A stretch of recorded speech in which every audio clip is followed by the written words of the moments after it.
মোহাম্মদ ইউনূস সাহেব বাংলাদেশে এই যে খেলাটা খেলছে, এই খেলাতে প্রত্যেকটা চাল এমনভাবে মোহাম্মদ ইউনূস এখনও পর্যন্ত দিয়ে এসেছে যেখানে প্রত্যেকটা চালেই তিনি বাজিমাত করেছে। একেবারে সূক্ষ্ম চাল, মেপে মেপে চাল দিয়ে তিনি এই যে খেলাটাকে নিজের আয়ত্তে নিয়ে এসেছে, একেবারে নিজের মতো করে সাজিয়ে ফেলেছে। এই খেলাটা আবারও একটা বিজয় হয়েছে, সেটাও তারা প্রমাণ করে দিয়েছে আজ বিশেষ একটি কাজের মাধ্যমে। চূড়ান্ত খেলা খেলে দিলেন নোবেল বিজয়ী ডক্টর মোহাম্মদ ইউনূস। কেমনে সম্ভব হইলো মাত্র 1.5 বছরে এত বড় সফলতা? একটা চমক দেখবেনই আপনারা, এটা আপনারা লেখা রাখেন। কাউকেই চুরি করতে দেবে না এই দেশের ভাগ্য। এই দেশের ভাগ্য নিয়ে আর কেউ ছিনিমিনি খেলতে পারবেন না। সেনাবাহিনী সহ পুরো ডক্টর ইউনূস সরকার, পুলিশ সহ পুরো রাষ্ট্রযন্ত্র এবার নড়ে চড়ে বসেছে। এবারের নির্বাচনে এক অনন্য নজির স্থাপিত হতে যাচ্ছে, ভিন্ন কিছু ঘটতে যাচ্ছে। ইতিহাসের শ্রেষ্ঠ সুষ্ঠু নির্বাচন হবে। আমি যেটা আগে থেকে বলে আসি, হাতি নাকি মরার পরেও লাখ টাকা বিক্রি হয়। চরমোনাই এখন হারে হারে টের পাচ্ছে যে জামাতে ইসলাম তাদের কাছে কি ছিল। জামাতে ইসলাম যে তাদের কাছে একটি হাতি ছিল, এই হাতির যে মর্যাদা কতটুকু তারা যখন তাদের সাথে ছিল তখন তারা বুঝতে পারে নাই, এখন বুঝতে পারতেছে, হারে হারে টের পাচ্ছে। মানে অতীত চালাকের যে গলায় দড়ি হয় সেটারই প্রমাণ। প্রান্ত টেলিভিশনের নতুন একটি নিউজে আপনাকে স্বাগতম।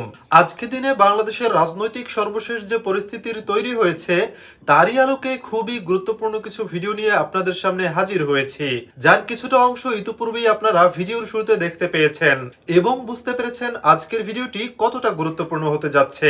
তাই ধৈর্য ধরে সম্পূর্ণ ভিডিওটি দেখার অনুরোধ রইল। তার আগে ছোট করে একটি অনুরোধ, আপনারা যদি এ ধরনের আপডেট নিউজগুলো সবার আগে পেতে চান অবশ্যই চ্যানেলটি সাবস্ক্রাইব করে বেল আইকনটি অল করে দিবেন। চলুন দর্শক একটি লাইক দিয়ে একে একে সেই ভিডিওগুলো দেখে আসি। সেনাবাহিনী সহ পুরো ডক্টর ইউনূস সরকার, পুলিশ সহ পুরো রাষ্ট্রযন্ত্র এবার নড়ে চড়ে বসেছে। অতএব এবারের নির্বাচনে এক অনন্য নজির স্থাপিত হতে যাচ্ছে, ভিন্ন কিছু ঘটতে যাচ্ছে। ইতিহাসের শ্রেষ্ঠ সুষ্ঠু নির্বাচন হবে। আমি যেটা আগে থেকে বলে আসি, নির্বাচন মানে সুষ্ঠু নির্বাচন। সুষ্ঠু নির্বাচন ছাড়া যে নির্বাচনটা কোনো নির্বাচন নয়। অতএব বিএনপি এতদিন যে স্বপ্ন দেখতেন যে ভোট চুরি করবেন, না, আপনার সব রাস্তা বন্ধ। আপনার একমাত্র পথ জনগণ ফেয়ারলি যে পরিমাণ ভোট আপনাকে দেয় ওইটা নিয়ে আপনাকে সন্তুষ্ট থাকতে হবে। এবং জামাত জিতলে আপনি বলতে পারবেন যে সূক্ষ্ম কারচুপি হয়েছে, আমেরিকা জিতে দিয়েছে, বলবেন, কিন্তু কোনো লাভ হবে না। যেমন ডাকসুতে শিবির জেতার পর যেরকম আপনি বলেছেন নীলক্ষেতের ব্যালট অমুক তমুক, কিন্তু কিছু করতে পারেনি, অথবা বুকে পাথর চাপা দিয়ে হলো মেনে নিতে হয়েছে, ওরকম আপনাকে মেনে নিতে হবে, কিছু করতে পারবেন না। দর্শক, সেনাপ্রধানের আগে বলেছে সুষ্ঠু নির্বাচন হবে। সেনাবাহিনী পেশাদারিত্বের সাথে সর্বোচ্চ নিরপেক্ষতা বজায় রেখে দায়িত্ব পালন করবে, ধৈর্যের সাথে, প্রজ্ঞার সাথে। হ্যাঁ, করতে বাধ্য। সেনাবাহিনী নিরপেক্ষ থেকে যথাযথ দায়িত্ব পালন করতে বাধ্য, নাম্বার 1। দ্বিতীয় হচ্ছে পুলিশ বলছে নির্বাচনে নিরপেক্ষ থাকার দায়িত্ব পালনের নির্দেশ আইজিপি। এবং নিরপেক্ষ থাকতে বিএনপির প্রতি পক্ষপাত করবেন না, কায়দা নেই। কেন কায়দা নেই এটা একটু বলি। এই যে পুলিশ প্রধানের যে আমি অত্যন্ত রেসপেক্ট করি জনাব আইজিপিকে, অত্যন্ত ভালো মানুষ, তাকে নিয়ে বিতর্ক করছে অনেকে, বাট অসাধারণ একজন মানুষ, তিনি পেশাদার একজন লোক এবং দক্ষ একজন চৌকস অফিসার। তো যেটা বলছেন যে প্রশাসনকে নিরপেক্ষ থাকতে হবে, পুলিশের নিরপেক্ষ থাকতে হবে, দায়িত্ব পালন করতে হবে। হ্যাঁ, নিরপেক্ষ থাকতে বাধ্য হবে। কেন বাধ্য হবে এই অ্যানালজিটা একটু বোঝাই আপনাদেরকে। পুলিশের বা সেনাবাহিনী 24-এর ট্রমাটা এখনো যায়নি। কি হয়েছিল? তারা কোনো একটা পক্ষে দালালি করেছিল বলে তারা সরকারি চাকরি করে, কিন্তু চাকরি করতে যেয়ে কোনো একটা পক্ষে দালালি করে ফেলেছিল, জনগণের প্রতি দায়িত্ব পালন না করে তারা সরকার অবৈধ নির্দেশ বাস্তবায়ন করতে গিয়েছিল। কেউ ইচ্ছা গিয়েছিল, কেউ অনিচ্ছা গিয়েছিল, কেউ বাধ্য হয়ে গিয়েছিল, কিন্তু যে কারণে চাক না কেন, শেষে পরিণতি কি হয়েছে আপনারা জানেন সবাই। তো দেখা গেছে একজন পুলিশ ঝুলানো ফ্লাইওভারের সাথে আর একজন গাছের সাথে। অনেকে ড্রেস খুলে পালিয়ে গেছেন, কিন্তু অনেকে পালাতে পারেনি। পুরো থানার মধ্যে পুড়িয়ে শেষ করে দেওয়া হয়েছে, জয়বাংলা করে দেওয়া হয়েছে। আরো নানানভাবে কতভাবে যে মাইর খেয়েছে, গণদোলাই খেয়েছে, শেষ। কেন? শুধু দালালি করার কারণে। এখন এই ট্রমাটা তাদের যায়নি, সেনাবাহিনীর তাদের চোখের সামনে যেটা ঘটেছে। অতএব বাংলাদেশে যদি একটা কেন্দ্র দখল হয়, অথবা জামাতের একজন এজেন্টকে বের করে দেওয়া হয়, অথবা বিএনপি একটা কেন্দ্রে 10টা জাল ভোট দেয় মাত্র, ওইটা যদি প্রমাণ পাওয়া যায়, ওইটাকে কেন্দ্র করে বাংলাদেশে আন্দোলন দানা বেঁধে উঠবে। অথবা যদি দেখা যায় যে কোনো পুলিশ বিএনপির প্রতি পক্ষপাত করে জামাতের এজেন্ট বের করে দিতে সহায়তা করেছে, বিএনপিকে জাল ভোট দিতে নীরব দর্শকের ভূমিকা পালন করেছে, এরকম একটা জায়গায় প্রমাণ যদি পাওয়া যায়, প্রমাণ পাওয়া যাবে, কারণ সবার হাতে হাতে এখন মোবাইল ছাড়াও আপনারা জানেন যে সমস্ত ভোট কেন্দ্রে সিসিটিভি ক্যামেরা বসানো হয়েছে। যদি বিএনপি ভাঙার চেষ্টা করছে, আবার বসানো হবে, আবার বসানো হচ্ছে, এবং ইন্টারেস্টিংলি সবার হাতে মোবাইল। বেশি না, লক্ষ লক্ষ ভোট কেন্দ্রের মধ্যে একটা জায়গায় যদি ঘটনা ঘটে, একটা জায়গায় ঘটনার উপর কেন্দ্র করে বাংলাদেশে আবার আগুন জ্বলতে পারে, আর একটা বিপ্লব দানা বাঁধতে পারে। কোনোভাবে যদি মনে হয় যে এই অনিয়মের সাথে পুলিশ জড়িত, তাহলে মানুষ পুলিশকে আবার সেই 24-এর মতো শিক্ষা দেওয়া শুরু করবে। তখন আপনি কোথায় যাবেন? এই ভয়টা পুলিশের মধ্যে আছে। হয়তো বিএনপি দালালি করবে, এত সোজা মাইরের ভয় আছে না, করেন না। অতএব এই ট্রমা থেকে, এই ভয় থেকে আমি বিশ্বাস করি যে পুলিশ নিরপেক্ষভাবে দায়িত্ব পালন করতে বাধ্য হবে। আর কিছু দরকার না। জামাত জেতার ক্ষেত্রে জাস্ট সুষ্ঠু নির্বাচন হোক, এবং সুষ্ঠু নির্বাচনের জন্য পুলিশ নিরপেক্ষ, আর কিছু দরকার নেই। পুলিশ নিরপেক্ষ হলে বিএনপি ভোট চুরি করতে চাইলেও পারবে না, আর সেনাবাহিনী তো থাকবেই। অতএব বিএনপির সব আশা ভরসা এখানেই নয়ন হয়ে যাচ্ছে, জামাত চোখের সামনে জিতে যাচ্ছে। এই লোক কি বলতেছে জানেন? কোথায় বলছে? এই জলপাইগুড়িতে আইসা মঞ্চে দাঁড়ায় বলতেছে, বাংলাদেশ নিয়ে বলতেছে। দেখেন কি বলে, যে বাংলাদেশে যদি একটা সুষ্ঠু নির্বাচন হয় তাহলে জামাত ক্ষমতায় যাইতে পারবে না। কথাটা কিন্তু অর্থ আছে, বুঝার চেষ্টা করেন। বাংলাদেশে যদি সুষ্ঠু নির্বাচন হয় তাহলে জামাত ইসলাম ক্ষমতায় যাইতে পারবে না। তার মানে কি বলতে চাচ্ছে জানেন? জামাত ইসলাম ক্ষমতায় যাবে এবং তখন তারা বলবে সুষ্ঠু নির্বাচন হয় নাই। সুষ্ঠু নির্বাচন হলে তো ক্ষমতা যাইতে পারতো না। যদি চলে যায় তখন বলবে জামাত ইসলাম কারচুপি কইরা এই ক্ষমতায় গেছে। ওইটা বলার প্রিপারেশন এখন থেকে নিয়ে নিতেছে। আর ওই কথাটা বলাতে কি বোঝা গেল? জামাত ইসলাম সুষ্ঠু নির্বাচন ছাড়া ক্ষমতায় যেতে পারবে না। তার মানে ওরা বুঝা ফেলাইছে জামাত ইসলাম ক্ষমতায় যাচ্ছে। হ্যাঁ ভাই, এখন কনফার্ম থাকেন। আমেরিকার মতো দেশ যদি বুঝতে পারে, তারা কেন বুঝতে পারবে না? যে ধাক্কা খাইছে, আয় হায়, যে ধাক্কা খাইছে 5ই আগস্টে 2024-এ, হ্যাঁ ভাই, পুরা ওদের গোয়েন্দা গোষ্ঠী থেকে আরম্ভ করে দেশের গোয়েন্দা গোষ্ঠী এবং এই দেশের যারা শত্রু ছিল সব, এবং এই শেখ হাসিনা যারা দালাল ছিল, পুরো দালাল গোষ্ঠী সবাই তো পালায় গেছে। ঠিক আছে, দেশের মধ্যে যারা আছে তারাও আমার মনে হয় ওরা এখন বুঝতে পারতেছে শেখ হাসিনার অন্যায়টা। কারণ কি জানেন? উনার ছেলেই তো বুঝতে পারছে। জয়ের যে ইন্টারভিউ দেখেন নাই বিবিসির সাথে, উনি বলছে না যে তার মা রাজনীতি করবে না, তার মানে জয় বুঝতে পারছে। তাহলে তার কর্মীরা বুঝতে পারবে না? দি এন্ড হয়ে গেছে শেখ হাসিনা, দি এন্ড। উনি একজন দড়ির আসামি ভাই, দড়ির আসামি। বুঝা নিয়েন কথাবার্তা, হ্যাঁ ভাই, বুঝা নিয়েন। যার জন্য উনি আর আসবে না। জয়ের আসার সম্ভাবনা আছে যদি ভালো কিছু দেখাইতে পারে। কিন্তু ভালো কি দেখাইতে পারবে? না, দেখাইতে পারে নাই। না, দেখাইতে পারে নাই। মানুষ তার স্বভাব থেকে বের হয়ে আসতে পারে না। ওই সুট কোট পয়রা ভাই যতই মুখস্থ কইরা আইসা ইন্টারভিউ দেখ না কেন, ওর ভিতরের রূপটা তো আমরা দেখা ফেলাইছি ভাই, দেখা ফেলাইছি। এই যে 5ই আগস্টের পরে আমরা তো অনেকের রূপ দেখছি না? এই যে 5ই আগস্টের পরে আমরা অনেকের অনেক রূপ দেখছি। আমরা বুঝতে পারি ভাই, রাজনীতি কেন বুঝুম না? সাধারণ ব্যাপার তো, সাধারণ অঙ্ক। এই অঙ্কটা এখন জনগণ বুঝতে পারে। আর এই বুঝতে পারার পিছনে কার হাত বেশি জানেন? কার হাত বলেন তো? এই সোশ্যাল মিডিয়া। এই সোশ্যাল মিডিয়া আমাদেরকে সত্য মিথ্যা বুঝার ক্ষমতা অর্জন করে দিচ্ছে। এই সোশ্যাল মিডিয়া না আমাদের সামনে সত্য মিথ্যা তুলে ধরে, আর আমরা বুঝা নেই কোনটা সত্য কোনটা মিথ্যা, কোনটা নাটক। হ্যাঁ ভাই, কোনটা নাটক। মানুষ না রাজনীতিতে না স্বচ্ছতা চায়, সততা চায়। মানুষ ওইসব 2 নম্বরী কথাবার্তা আসলেই পছন্দ করে না। একজন সাধারণ ওই যে ভ্যান চালক, রিক্সাওয়ালা ভাই, উনিও পছন্দ করে না। আবার আপনি উপরে লেভেলে যান, উপরের একদম হাই লেভেলে যান, উনিও পছন্দ করে না। আর না করার পিছনে যে আমরা জ্ঞান অর্জন করছি সোশ্যাল মিডিয়া থেকে, ওইখান থেকে জ্ঞান অর্জন করে আমরা এখন সত্য মিথ্যা বুঝতে পারি, এবং কি আপনাদের না বলা কথাও বুঝতে পারি, এবং আগামীতে যে কি বলবেন সেটাও বুঝতে পারি। এই যে শিলিগুড়ি থেকে যে নেতা ভারতের এই কথাটা বললো, এই কথাটা দেখবেন এখন এখানে ছড়ায় যাবে। এই আগামী 5-6 দিনের মধ্যে এই ধরনের কথা উঠে আসবে। কি কথা? যে সুষ্ঠু নির্বাচন হইলে জামাত ইসলাম ক্ষমতায় যাইতে পারবে না। তার মানে জামাত ইসলাম একটা কারুকাজ কইরা, কোনো ম্যাট্রিকুলাস ডিজাইন কইরা ক্ষমতায় যাবে। যদি পাস কইরা যায় তখনই বলবে আমরা আগেই বলছিলাম তো, আমরা তো আগেই বলছিলাম, আমরা তো আগেই ষড়যন্ত্রের ইঙ্গিত দিছিলাম। সেভাবেই তো নির্বাচন হলো এবং সেভাবে পাস হয়ে গেল। এই নির্বাচন মানি না।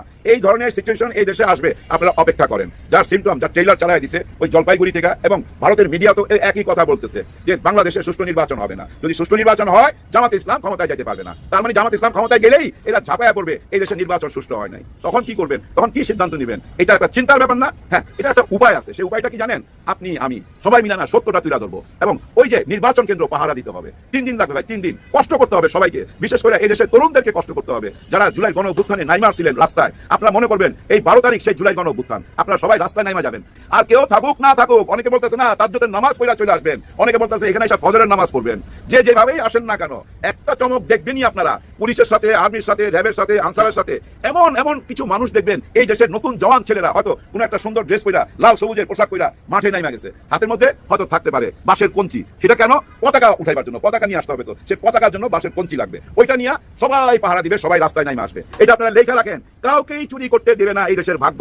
এই দেশের ভাগ্য নিয়ে আর কেউ ছিনিমিনি খেলতে পারবেন না। আমার এই কথাগুলো যদি সত্যি না হয়, 12 তারিখের পরে আমাকে যা ইচ্ছা তাই বলেন, যা ইচ্ছা তাই বলেন। আমি ক্যামেরার সামনে এসে দাঁড়ায় থাকুন, আপনারা গালি দিবেন, আমি মাথা পাইটা নেবো। হ্যাঁ, আপনারা আমার যাহাপনা, আমি জি হুজুর বইলা মাথা পাইটা, আপনারা যা সাজা দিবেন সে সাজাটা আমি ভোগ করতে রাজি। যদি বলেন যে ভাই ইউটিউবে কোনোদিন আসতে পারবেন না, আসুন না, কথা দিয়ে গেলাম। আজকে সকাল থেকে আরেকটা সিম্প্যাথি, সহানুভূতি জানানোর একটা খবর খুব ছড়াচ্ছে, এবং ছড়াচ্ছে যারা, তারা সব আওয়ামী লীগ। যেমন শাওন, হুমায়ুন আমাদের এক্স ওয়াইফ টাইপের যারা, তারাই খবরটা খুব ছড়াচ্ছে। কি হয়েছে?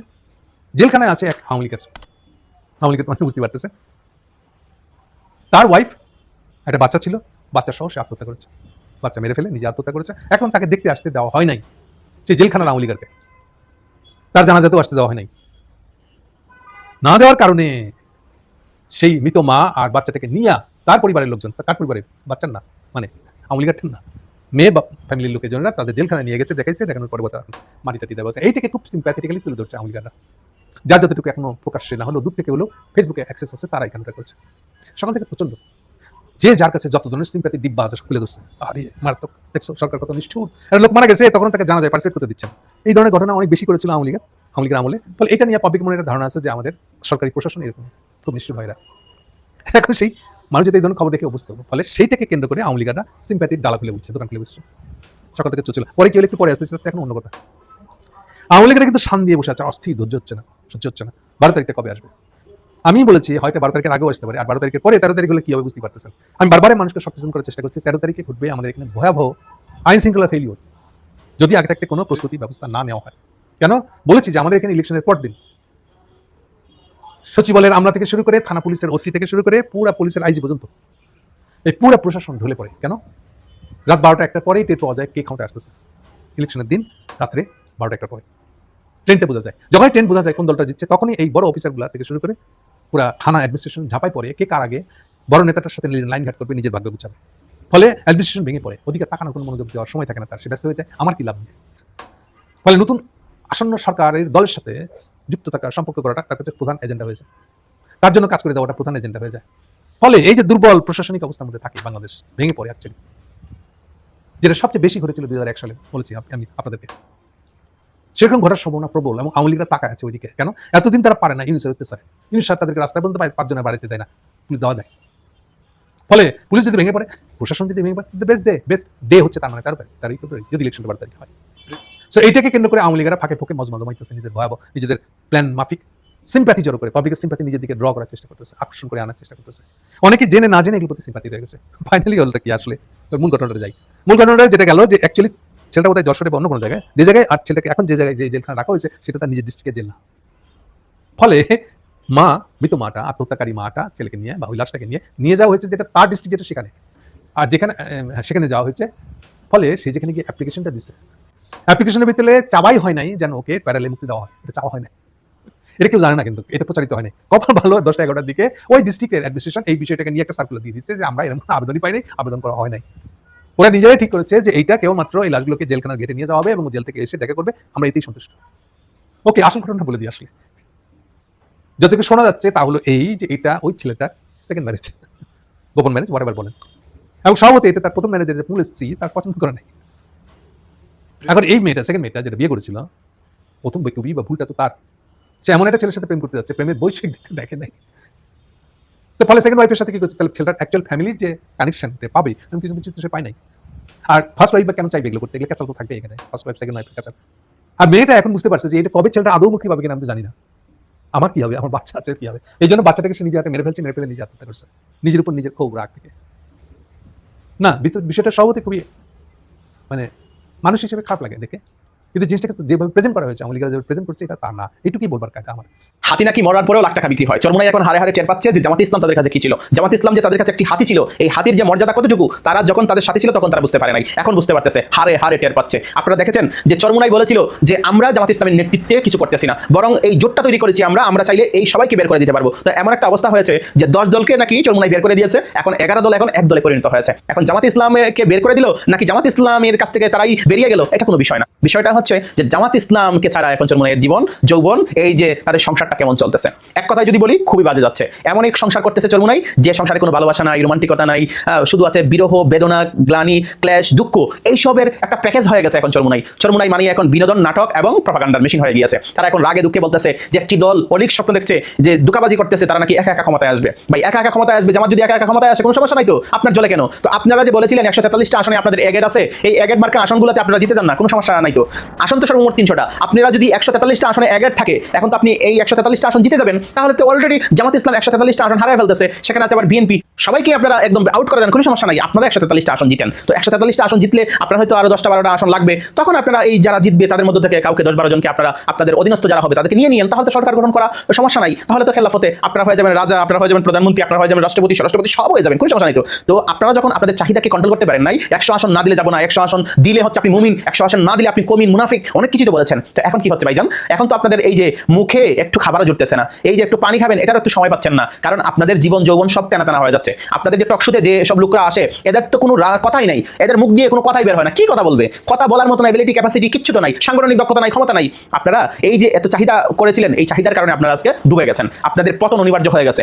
বেশি লোভ করার কারণে অতি লোভে আপনাদের তাঁতি নষ্ট হয়ে গেছে। আপনারা এমন এক ভুল করেছেন যে ভুলের মাসুল এই নির্বাচনে আপনারা হারে হারে টের পাবেন। আপনারা যখন বলেছেন 143টা আসন আপনাদের এগেড, আপনারা বাপের বেটা হলে জিতে আসেন, 143টা আসন জিতে আসেন, 3টা আসন জিতেন কিনা এটাই তো সন্দেহ। এখন অনেক চরমোনাইয়ের বাইরে আসবে, আয়সা বলবে ভাই এটা কি হলো, এটা কোনো কথা হলো, অনেকে গালিগালাজ করেন, আমি বুঝতে পারি যে চরমোনাইয়ের যারা আছেন তারা গালিগালাজ করবে, কারণ তারা বেশিরভাগই মূর্খ সুর্খ, তারপরে আওয়ামী লীগ থেকে আসা বিভিন্ন রকমের ছদ্মবেশ ধারণ করে এই যে চরমোনাইয়ের মধ্যে আছে, এটা আমরা জানি বুঝি, কিন্তু আমরা এই সব বিষয় নিয়ে একদম গু যেরকম নাড়াচাড়া করলে গন্ধ বের হয়, ঠিক তেমনি ভাবে চরমোনাইয়ের এই সাংগঠনিক ব্যবস্থা নিয়ে যদি নাড়াচাড়া করি গন্ধ বের হবে, পরিবেশ নষ্ট হবে। এজন্য গু নিয়ে কখনো। প্রিয় দর্শক, এই ভিডিওগুলো দেখছিলেন, এই সম্পর্কে আপনাদের কোনো মন্তব্য থেকে থাকলে অবশ্যই কমেন্ট বক্সে লিখে পাঠাবেন। আপনাদের প্রতিটা মন্তব্যই আমাদের কাছে খুবই গুরুত্বপূর্ণ, কারণ আপনাদের এই মন্তব্যগুলো দেখেই বাংলাদেশের সাধারণ মানুষ অনুমান করতে পারে এই ঘটনাগুলো সম্পর্কে আপনাদের মতামত কি। সেজন্য প্রত্যেকেই প্রত্যেকের মতামত অবশ্যই কমেন্ট বক্সে লিখে পাঠাবেন। এতক্ষণ সাথে থাকার জন্য ধন্যবাদ। ভিডিওটি ভালো লাগলে চ্যানেলটি সাবস্ক্রাইব করে রাখতে পারেন।